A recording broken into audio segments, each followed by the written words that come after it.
I discovered my entire family was in witness protection, and our whole life was fabricated. So I Googled our real names and found out why. I was 19 when I found the documents hidden in Dad's office. I'd gone in looking for my birth certificate to apply for a passport, my first time traveling abroad for college. Instead of the simple folder I expected, I found a manila envelope marked WITSEC Relocation, Confidential. Inside were IDs with our faces but different names. My parents weren't David and Linda Morrison. They were Anthony and Catherine Rossetti. My little brother wasn't cute, innocent Tyler. He was Marco. And I wasn't Emma Morrison, honor student and future teacher. I was Sophia Rossetti. The names felt foreign in my mouth, but something about them triggered a buried memory. Whispered arguments late at night. Dad checking locks obsessively. Mom's habit of scanning parking lots before getting out of the car. How we'd moved 3 times before I turned 10, always with the same explanation. Dad got a better job opportunity. My hands shook as I photographed everything with my phone. Federal paperwork dated 15 years ago. New social security numbers. A relocation agreement signed by both parents. At the bottom, a case number and the name of a U.S. Marshal. The more I read, the more pieces clicked into place.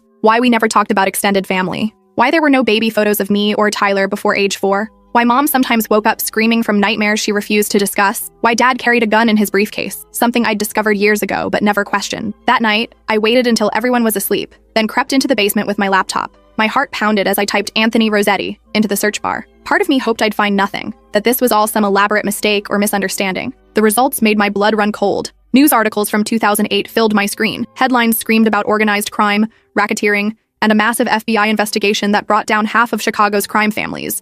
Anthony Rossetti wasn't just mentioned. He was a key witness whose testimony had put away 12 people, including his own brother. I clicked on a photo from the Chicago Tribune. There was Dad, 15 years younger, walking into federal court flanked by U.S. Marshals. The caption read, "Star witness Anthony Rossetti arrives to testify against the Benedetti crime family." The article detailed how Dad had been the Benedetti family's accountant, managing their money laundering operations through a chain of restaurants. When the FBI raided their headquarters, they'd offered him a deal: testify against everyone or spend 30 years in prison. But what made me physically sick was reading further down the page. Mom's maiden name had been Catherine Benedetti. She wasn't just married to the accountant, she was the boss's daughter. My father had betrayed his wife's own family to save himself. I searched for more information about the Benedetti family, and what I found made me understand why we'd been running for 15 years. The organization had tentacles reaching across 3 states: drug trafficking, illegal gambling, contract killings. And according to multiple news sources, they had a reputation for never forgetting betrayal. A 2010 article mentioned that 2 other witnesses from the same case had been found dead despite being in protective custody.